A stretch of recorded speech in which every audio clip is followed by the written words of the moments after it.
Okay, on natin ulit. Kan pa rin oh. Bumabaga pa rin. Ibig sabihin, channel 1 may problema rin. Bali, Tecno Master Audio. Tecno Master Audio. Bagong-bago yung mukha pero matagal na to kay Bossing. Shoutout muna kay Bossing na taga Cavite. No, taga Cavite pala ito. Pero galing saan ba ito? Pangasinan? Cavite? Basta taga Cavite daw to eh. Shoutout muna sa may-ari nito ha. Pinagkatiwalaan tayo na gawin yung unit nila. Bali, inulit natin Tecno Master na CE18. Maalaga na si Bossing. Kasi mga nasa 5 years na daw sa kanya to eh. Pero mukha pa rin bago. Okay. Ang issue nito kaya din larito sa atin ay naka-protect yata. Oo. Naka-protect daw. Ngayon, plug in natin. Ayan, naka-plug na. Para malaman natin kung ano pinaka-issue niya. Okay, on natin. Ngayon, naka-on na siya. Ay, bumabaga yung ilaw natin, no? Di bumababa. Ibig sabihin, may umiinit na channel dyan. May umiinit na channel. Ang tanong kung saan banda. Okay? Ngayon, pasensya na kayo kasi medyo may kwan pa tayo. May trangkaso pa tayo kaya medyo sinisipon pa tayo tapos minamalat tayo ng konti. Ayan. Ano tong kinalas natin? Channel 2. Okay, channel 2 ang una eh. Sige, baklasin ko muna yung channel 2. Okay, bali ito na. Kinalas ko na yung channel 2 eh. Nauna yung channel 2 sa pag-angat eh. Ayan, balik ko tayo. Marami pa tayo, tambak tayo ngayon dahil sa dami ng gawain. Kaya nga siguro nagkatrangkaso tayo. Wala nang pahinga. Okay, on natin ulit. Kan pa rin eh oh. Bumabaga pa rin. Ibig sabihin, channel 1 may problema rin. Ngayon, balik natin to. Bunutin muna natin channel 1, balik natin channel 2. Okay, binunot ko yung channel 1, channel 2 na iwan. Tingnan natin.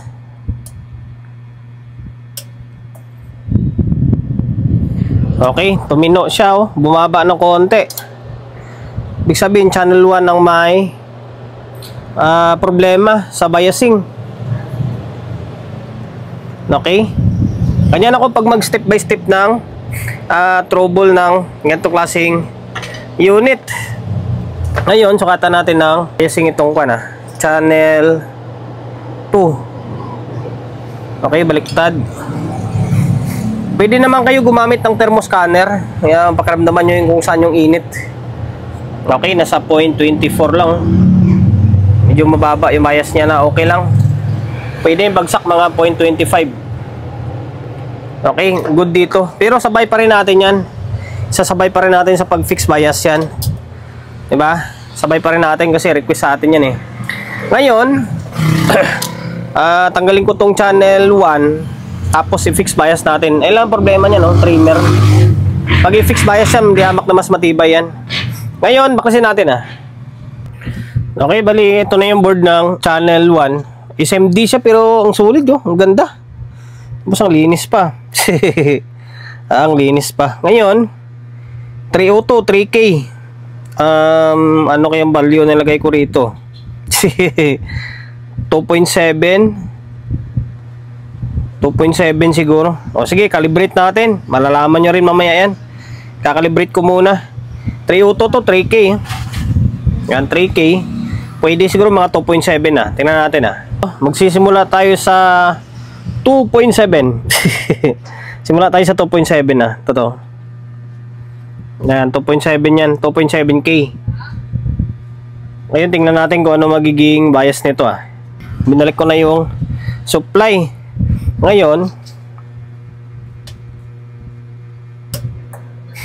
natin ayun hindi na bumaga ng maliwanag Okay, bumaba. Lakas ng fan Ayun, sukat tayo Tingnan natin kung ano magiging klabasan niya sa 2.7 2.7. Ito. Ay, ganda. Sa pool parang katulad sa kabila Halos magpo 0.25. Sa full yung 2.7. Kapag i-3K mo yan, itataas mo ng 3K itong biasing, abot ng mga dito yan, mga nasa 0.3. Eh sa kabilang side nasa 0.25 lang eh. Sa full na yan. Okay na, 'di ba? Kita nyo, biasing lang. Ngayon, okay na yan. Ngayon ang gagawin natin, next natin tong kabilang side. Balik natin to, linisan natin konti. Konti lang. Nag-fix bias na rin ako dito. Mabilis ang vlog lang ito. Ayan, 2.7 din ito ah. Ano, nakita nyo. Okay, 2.7K. Tingnan natin, parang hindi nakahinang. Ayan. Ngayon, linisan natin to or testingan muna natin ulit to. Kung parehas lang. Kamamaya eh, magkaiba. Okay, on natin. Itong kabila, naibalik ko na oh. Okay.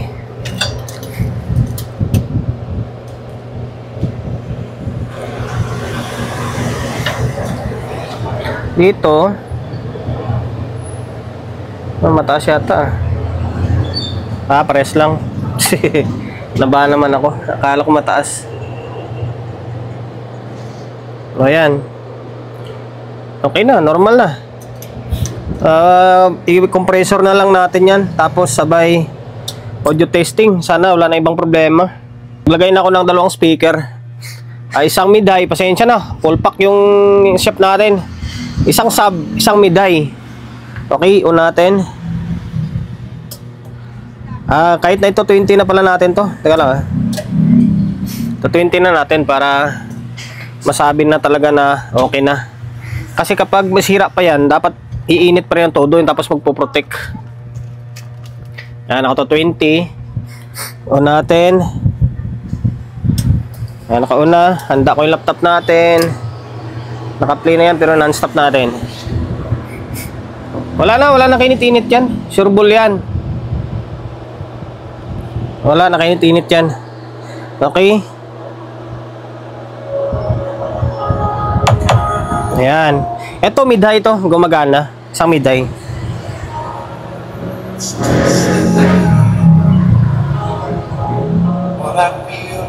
Okay, ganda ng tunog. Pinuputol ko lang kasi makapiright tayo. Ito bass.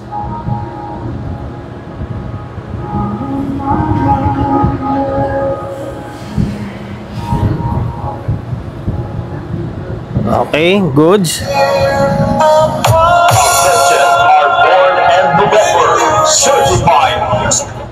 Okay. Who's born to share John's quality music collection. Right. Okay na, makapiright pa tayo dyan. Yun lang. Sana nakapagbigay ideya tayo, di ba? Kung hindi mo kabisado yun, sasakit yung ulo mo dyan kung ano gagalawin mo. Pag hindi mo kabisado sabihin natin baguang technician ka, tapos hindi ka manood ng mga YouTube. Ngayon, wala kang ideya kung anong gagawin mo. Mahirapan ka dyan, di ba? Kung ano-ano kakalikutin mo dyan na hindi mo siya makukuha, yun pala, yun lang ang problema. Diba? Kaya nga tayo nagbibigay ng ideya para sa mga baguang technician lang, sa mga master. Mga master dyan, wala, baliwala lang sa kanila to. Kasi pinagdaanan din natin yan na nagsimula rin tayo sa wala. Mas maigi pa nga ngayon kasi may mga YouTube na eh. Dati wala, talagang pagtutuklas ko sa pagkalibrate yan, mano-mano talaga eh. Okay, kaya binabahagi lang natin. Okay, lumabot ka sa part ng video natin na ito at hindi ka pa nakapag-subscribe, paki-subscribe ng YouTube channel natin. Tapos pindutin mo yung bell button, pindutin mo yung all. Tapos kapag napindot mo na lahat yan, mano-notified ka kapag meron tayong bagong upload na video. Nag-upload tayo ng video 1 beses, 2 beses kada araw. Maraming salamat. God bless and then peace sa atin lahat.